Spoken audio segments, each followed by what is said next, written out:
Dnes sa budeme venovať poslednej časti zo série jedni druhým, teda série, ktorá hovorí o vzájomnom spoločenstve.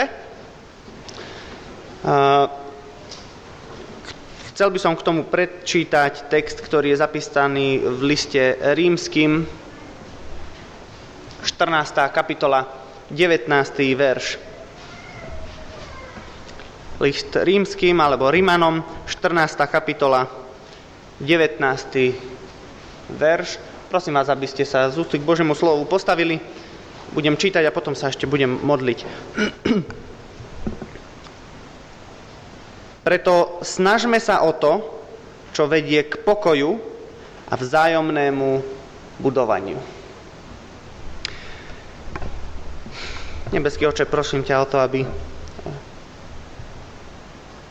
si dal svojho ducha v túto chvíľu, ktorý nám bude hovoriť, aby sme mohli rozumieť tvojmu slovu, aby sme sa k nemu mohli prirovnávať, aby sme skúmali svoje životy,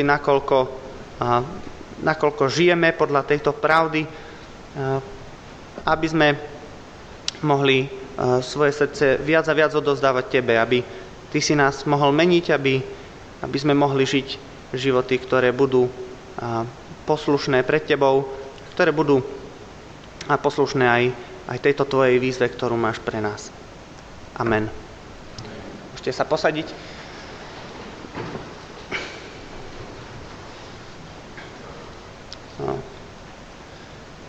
Posledná časť série a je tu text, ktorý opäť tým slovom navzájom, jedni druhým, poukazuje na určitý aspekt nášho spolužitia, kresťanského spolubytia.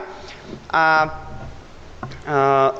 Božie slovo nám jednoznačne hovorí, že náš kresťanský život, naše spolužitie, naša viera, náš duchovný život bude budované predovšetkým slovom Božím, a to je na mnohých miestach písma veľmi jasné. Ak niečím máme byť budovaní, tak to je Božie slovo. Ale tento text ukazuje ako keby z druhej strany ten istý duchovný rast a hovorí, že okrem toho, že sme budovaní Božím slovom, tak nás má budovať aj vzájomné spoločenstvo a naše vzájomné spoločenstvo má byť také, aby nás budovalo. Moja otázka je potom, o čo sa teda máme usilovať v tomto našom spolužití, čomu máme dať prednosť, čím sa budujeme a čím sa naopak nebudujeme, čím boríme Božie dielo.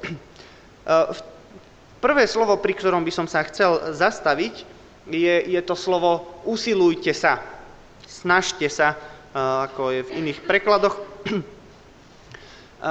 Toto slovo veľmi jasne ukazuje na to, čo už mnohokrát pri mnohých z týchto textoch, ktorým sme sa venovali, to tam bolo. Znelo to tam dosť jasne, usilujte sa, bežte, snažte sa.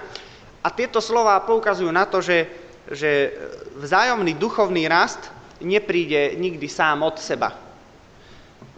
Naše vzťahy sa nebudú budovať samé od seba. Naše spoločenstvo nebude rásť duchovne samé od seba. Potrebujeme sa, dokonca veľmi často ľudia majú tendenciu hovoriť, že to všetko Pán Boh robí. Keď je Pán Boh ten, ktorý dáva rast? Áno, je. Je On ten, ktorý dáva lásku? Áno. Je ten, ktorý dáva spasenie? Áno. Ale keď len toto budeme zdôrazňovať a zabudneme na to, že aj my tam hráme možno veľmi vedľajšie 16. husle, ale predsa len niečo tam hráme, tak zabudáme na veľmi dôležitý aspekt toho, čo písmo na mnohých miestach zdôrazňuje, a to je, že aj my sa o niečo musíme snažiť. Otázka je potom, že či sa nám to darí, alebo nie, k tomu sa dostaneme neskôr, ale musíme sa o niečo snažiť, musíme sa o niečo usilovať, musíme o niečo bojovať, o niečo zápasiť. Bude si to teda vyžadovať nejakú námahu, nejaké úsilia z našej strany. Možno sa budeme musieť vzdať nejakých vlastných presvedčení a názorov, možno tvrdosti vlastných postojov. Možno niekedy budeme musieť zaprieť veľmi charakteristickú našu vlastnosť, ktorú by sme povedali, že takto to musí byť. V maďarčine existuje jeden taký výraz, nenašiel som to po slovensky, nejako sa to nedá preložiť adekvátne k tomu, ale doslovne sa to dá preložiť, možno tomu porozumiete, kedy baptisti medzi sebou, sami na seba, si zvyknú hovoriť, že to sú takí, a po maďarsky to znie, že fapados baptista. Baptista dreveno-lavicový, doslovný preklad. Viete, ako sa sedí na drevených lavicách, lebo v nich sedíte. Je to iné, ako keď sedíte na stoličke. Na stoličke sa môžete posunúť dopredu, dozadu, trocha sa odsuniete, keď potrebujete priestor na kolená. Ak sedí vedľa vás vaša manželka, tak sa k nej prisuniete bližšie. Ak sedí vedľa vás človek, ktorý zaberá trocha viacej priestoru, ako potrebujete, tak si stoličku odsuniete. Stolička je pohybovateľná. Ťažko sa pohnete s celou drevenou lavicou, keď sa vám tam kolena nezmestia a potom sedíte ako ja, šikmo, bokom, aby ste sa vôbec zmestili. Ale není možné tú lavicu pohnúť. A môžete ju celú vybrať von, ale nemôžete sa na nej pohnúť. A tento výraz pre takýchto baptistov drevenolavicových veľmi často vyjadruje to, aký sme v našom správaní. A brat David to spomínal aj na biblickej hodine. Takto sme to robili stále, takto to bolo stále, prečo by sme to teraz mali robiť inak? Hovoril príklad o jednej pani, ktorá tak veľmi chcela, aby mali v nedeľu večer zhromaždenia. A potom niekto jej povedal, sestra, 25 rokov chodím na tie nedeľné večerné zhromaždenia pravidelne a ty si tam nebola ani raz. Prečo ich tam chceš mať, keď ty tam ani neprídeš? Lebo to tak bolo. Potom brat David hovoril ešte mne súkromne o jednom inom zbore, kde bol pred tým kazateľom a to bol zbor, kde zrazu z 30 členov vyskočili na 100 členov a bez jeho akejkoľvek zásluhy hovorí, že ja som v tom bol len figurka, ja som nič nerobil, Pán Boh proste tam robil veci, ja som sa len pozeral, že čo sa to deje. A zrazu vznikol zbor, ktorý 70% boli novoobrátení, noví kresťania. A zrazu, keď niečo prediskutovávali a volá, kto sa ozval z tých, ktorí tam boli, ale to sme tak nikdy nerobili. Možno sme už ten argument počuli, ale nikdy sme to tak nerobili. A vtedy sa jeden z tých mladých kresťanov postavil a hovorí, že ale to nie je dôvod na to, aby sme to tak nerobili teraz. Ak sa budeme usilovať, ak sa budeme hnať za tým, čo smeruje k pokoju, čo nás navzájom vzdeláva, tak sa budeme asi musieť niekedy aj vzdať tých vecí, o ktorých sme boli presvedčení, že sa robia tak, ako sa robia a musia sa tak robiť.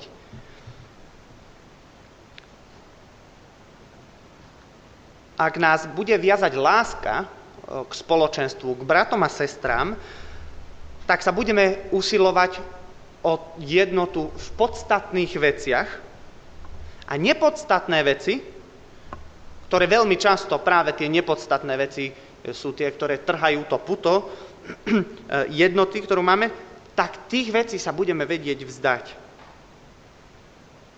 Je otázkou, či chceme na seba zobrať takýto záväzok Kristovej lásky, že sa budeme hnať za tým, budeme sledovať v našich vzťahoch to, čo nás navzájom duchovne buduje a to, čo prináša pokoj.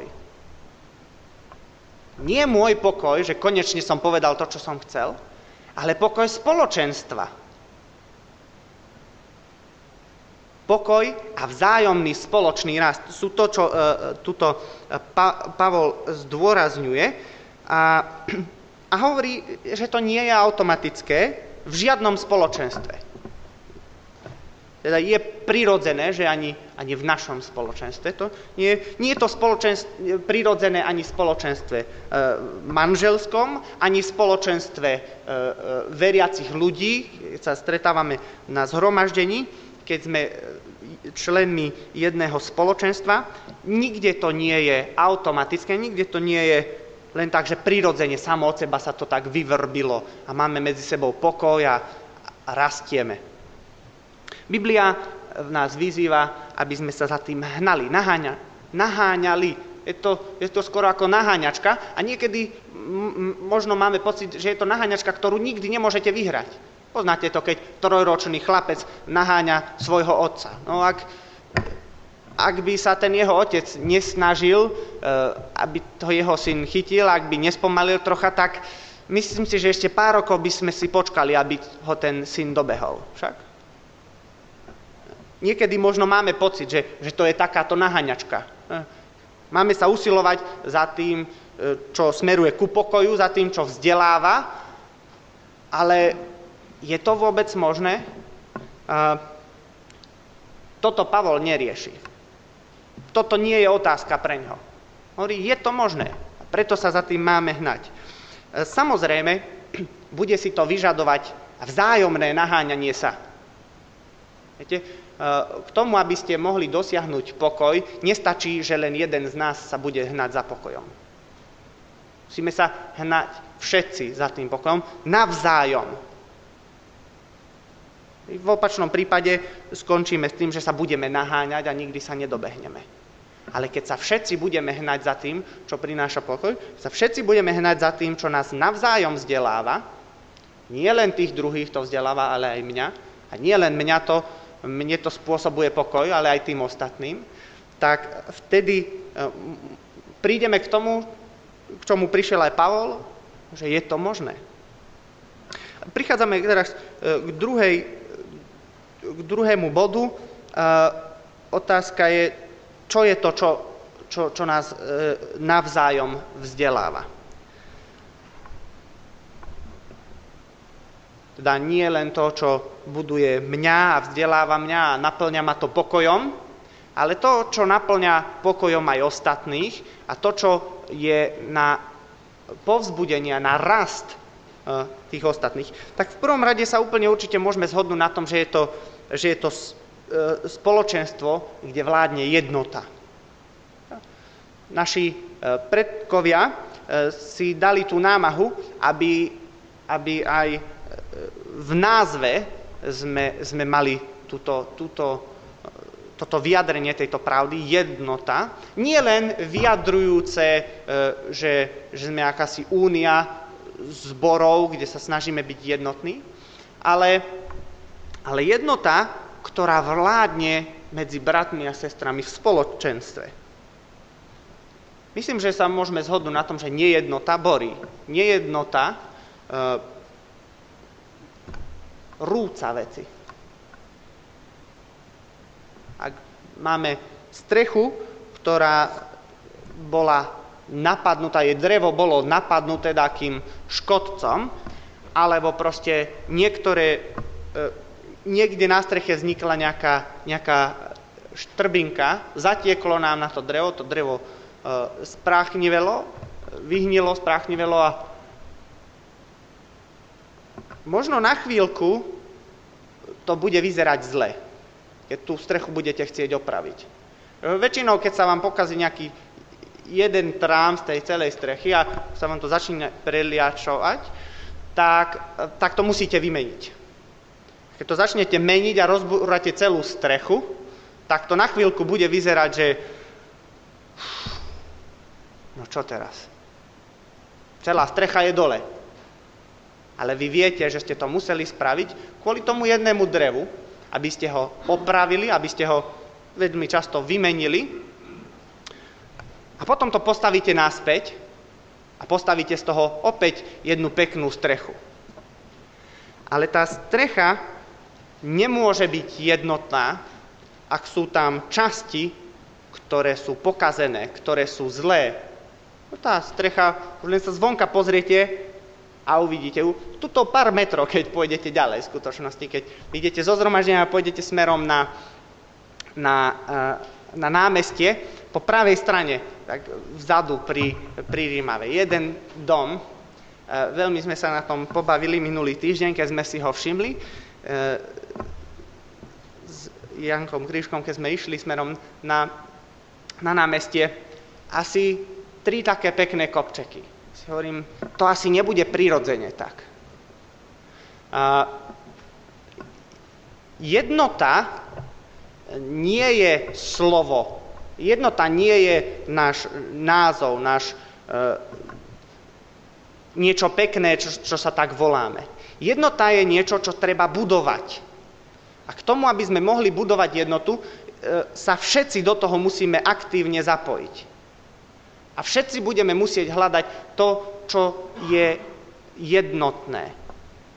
Ako náhle niekto bude mať pocit, že on je jednotnejší ako všetci ostatní, tak nám vznikne kopček alebo priehlbinka. Tá strecha pomaly, viete, keď nám vznikne preliačinka, voda si nájde svoje miesto, začne vnikať dnu a pomaly to rozožerie celú strechu. Preto Pavol hovorí, usilujte sa, utekajte za tým, čo je jednotné. Lebo ak to nebude jednota, tak nás to pomaly rozožere zvnútra. V období, keď to Pavol píše, tak mali rôzne problémy. Nejednoty, rôzne. Napríklad bola otázka, ktoré jedlá môžu jesť a ktoré jedlá nemôžu jesť. Samozrejme, toto vychádzalo z toho, že niektorí z nich boli Židia, niektorí z nich boli kresťania z pohanov a Židia mohli jesť iné a pohania mohli jesť iné. Teda skôr by sme to mohli povedať, Židia niečo jesť nemohli, a tí pohania to jesť mohli. A teraz vznikol problém. Tak ako to je? Nemali by aj oni poslúchať toto, čo tu Mojžiš povedal? A vznikol z toho problém. Potom ďalší problém vznikol, keď niektorí mali slobodu jesť mäso, ktoré bolo obetované modlám. Verím tomu, že mnohí viete, čo to znamená, ale stretávam sa s tým, že niekedy tomu úplne ľudia nerozumie, tak mi dovolte len v krátkosti vám to vysvetliť. Mäso obetované modlám bolo mäso, ktoré prinášali pohania pohanským bohom do pohanských chrámov, kde pohanskí kňazi toto mäso obetovali pohanským bohom. Lenže títo pohanskí kňazi boli tak veľmi ekonomicky zdatní, lepšie ako súčasní politici, a vymysleli takú veľmi dobrú vec, že to mäso a to všetko, čo im tam obetovali, oni dávali za taký záves. On sa to vložilo do takej miestnosti, keď ste to tam obetovali, tam ste to položili a sa zatiahol záves. A všetci tí ľudia si mysleli, že vlastne to bolo spálené a tí bohovia si to zobrali. Pravda bola taká, že tí pohanskí kňazi, oni to všetko zobrali, odišli dozadu, tam mali obchod a tam to predávali. No, samozrejme, ľudia neboli hlúpi, takže mnohí z nich vedeli, že toto bolo mäso obetované modlám a pohanským bohom, ale bolo to výhodné nakupovať takéto mäso, pretože bolo lacné, lebo tí ľudia sa ho potrebovali zbaviť. No, to už nebolo živé teliatko, to už bolo mŕtve, takže to mäso rýchlo potrebujete spracovať, rýchlo ho predať, takže sa predávalo lacnejšie ako všade inde. Ale problém bol, že bolo mäso, ktoré bolo obetované modlám. Tak môžeme takéto mäso jesť, alebo nemôžeme? A zrazu vzniká nejednota. Tak môžeme to, alebo nemôžeme? Môže mať kresťan pustené nekresťanské rádio, alebo nemôže? Môžeme kultúrne sa prispôsobiť tomuto svetu, alebo nemôžeme? Niekedy to bol problém. Môže brat prísť do zhromaždenia v obleku a v kravate? No to bolo pohoršenie pred rokmi. To len pohania robili. Dneska, ak brat kazateľ nepríde v obleku a v kravate, tak máte presne opačný problém. Môže to tak byť, alebo tak nemôže byť. A rozdeľujú nás, a všimnime si, že nás rozdeľujú nepodstatné veci. Čo je podstatné? V Biblii písmo to hovorí veľmi jasne. Podstatné, a veľmi často to pri evangelizáciách zdôrazňujú evanjelisti a hovoria, že podstatné je poznať Ježiša. Vzťah s Ježišom, môj osobný vzťah s Ježišom je podstatný. A ja si myslím, že ešte troška niečo iné je podstatné. A Ježiš sám to hovorí v Matúšovi, keď hovorí o tom, že mnohí v ten deň, v poslednom súde, prídu a budú hovoriť, či sme nekonali zázraky v tvojom mene, sme nevyháňali démonov v tvojom mene. A Ježiš im povie, nikdy som vás nepoznal. A z toho mi vyplýva ešte jedna dôležitejšia vec. Nie je to ani tak o tom, či ja poznám Ježiša, ale či Ježiš pozná mňa.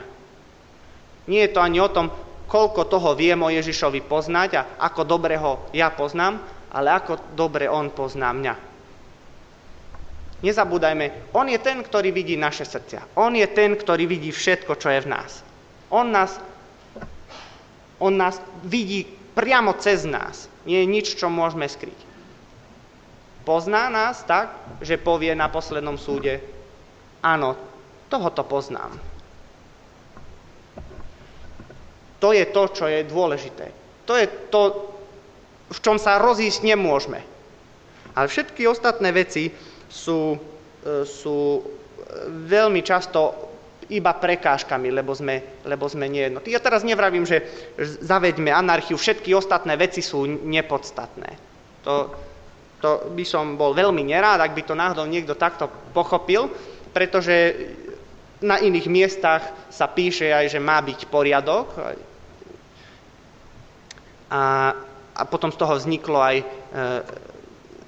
z toho aj slovenské príslovie, že všetko má byť po kostolnom poriadku, tak musí byť určitý poriadok, to je jasné.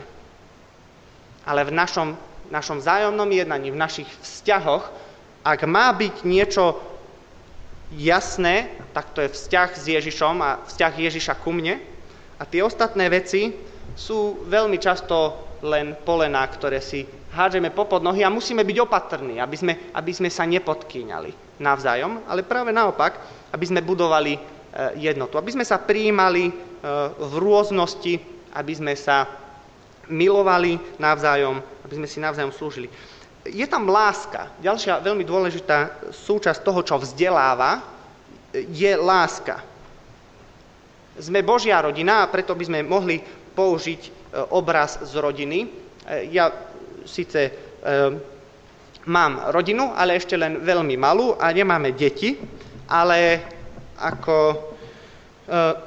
som už od mnohých iných ľudí počul, vraj, sa to tak hovorí, že ak dieťa bude vyrastať len v ovzduší kritiky, tak z neho vyrastie kritik. Samozrejme, rodičia vedia, že určitá dávka kritiky je potrebná.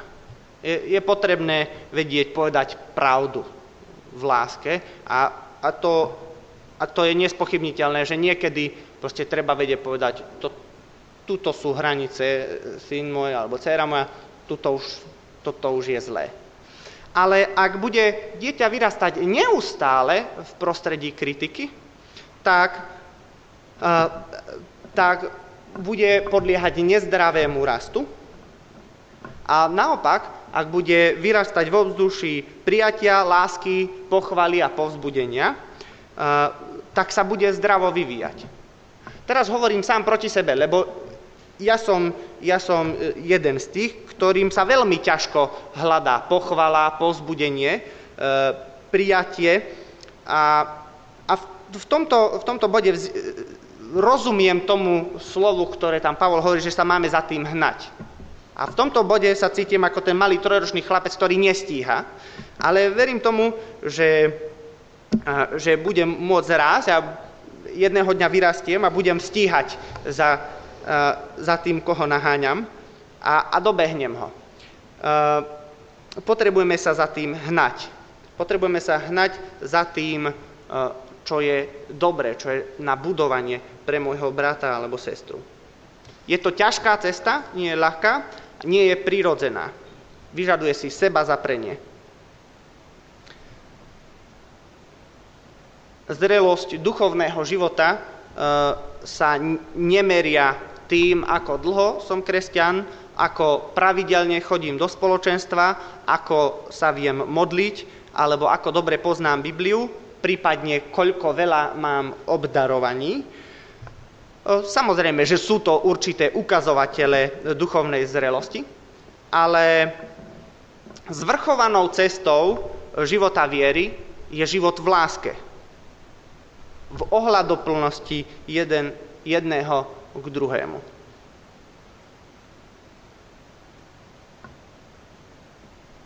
Napokon sú to príklady, ktoré ťahnú. Príklady, ktoré sú navzájom na budovanie. A práve naopak, funguje to oboma smermi.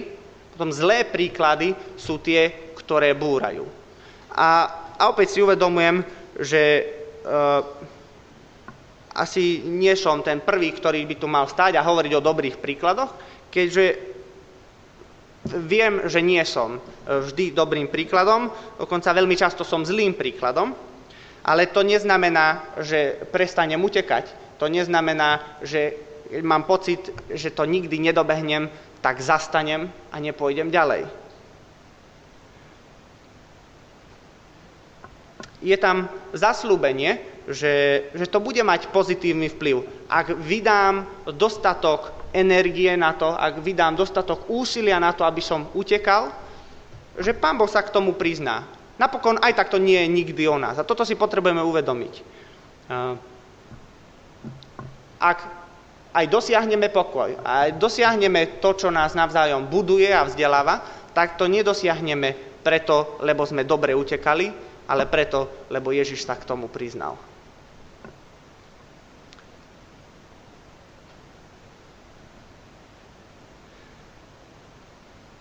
Chcel by som spomenúť ešte okrajovo jeden príklad, o ktorom Pavol hovorí.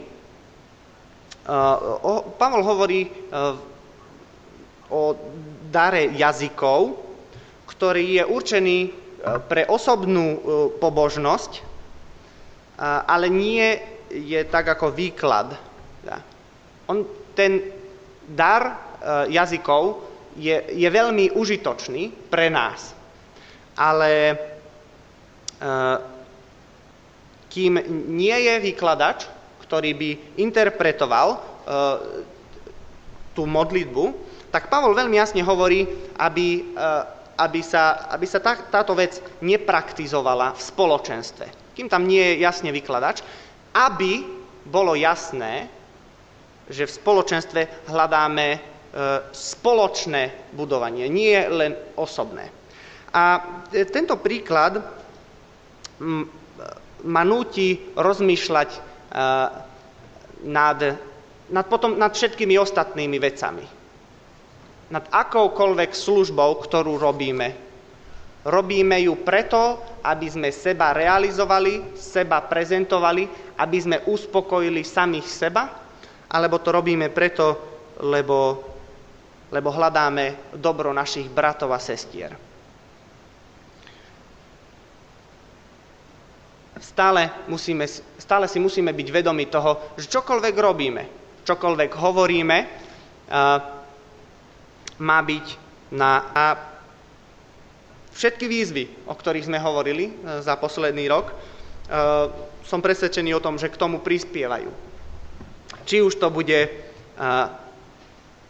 sa budeme navzájom milovať, alebo sa budeme mať navzájom v úcte jedni druhých, alebo si budeme navzájom vyznávať hriechy. Keď zlyhávame a potom si budeme navzájom odpúšťať. Keď nebudeme súdiť jedni druhých. Keď si budeme niesť bremena jedni druhých. Keď si navzájom budeme hovoriť pravdu v láske. Keď sa budeme znášať jeden druhého. Keď sa budeme navzájom prijímať.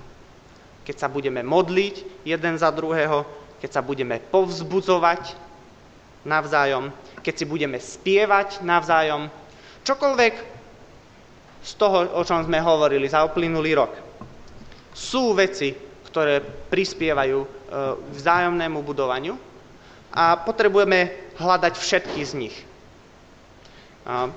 Mojou túžbou je, aby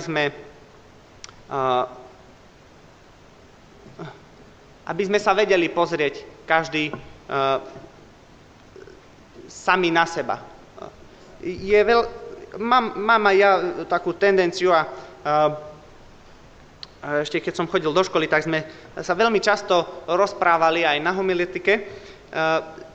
Jeden problém pri kázaní a potom aj pri počúvaní kázne je, kiež by toto počul môj brat alebo moja sestra. Kiež by to tento počul. A myslím si, že všetci máme miestami takúto tendenciu. Dúfam, že teraz brat kazateľ dobre počúval, čo hovoril, lebo by to on sám potreboval. A dúfam, že ten brat alebo tá sestra to dobre počula, lebo to sa zase jej týkalo. A ja sám sa musím priznať, že tiež s týmto zápasím a mojou modlitbou, mojou túžbou je, aby v prvom rade ja sám a potom aj všetci ostatní, aby sme vedeli začínať od seba. Kde sa ja nachádzam? Kde sa nachádzam v láske k mojim bratom a sestram? Kde sa nachádzam v úcte k druhým? Kde sa nachádzam v tom, že vyznávam hriechy? Že sa priznám? Kde sa nachádzam v tom, že odpúšťam? Kde sa nachádzam v tom, že nesúdim? Že nesiem bremena? Že hovorím pravdu v láske? Kde sa nachádzam v tom, že znášam môjho brata alebo moju sestru? Že ho prijímam? Že sa za neho modlím? Že ho povzbudzujem? Nech nám v tomto sám Pán Boh pomáha. Lebo toto sú slova, ktoré môžu budovať naše spoločenstvo. A práve naopak, neposluchnutie týchto slov má veľmi často za následok, že spoločenstvá sú rozbité. Nech nám on sám pomáha so svojou milosťou. Amen.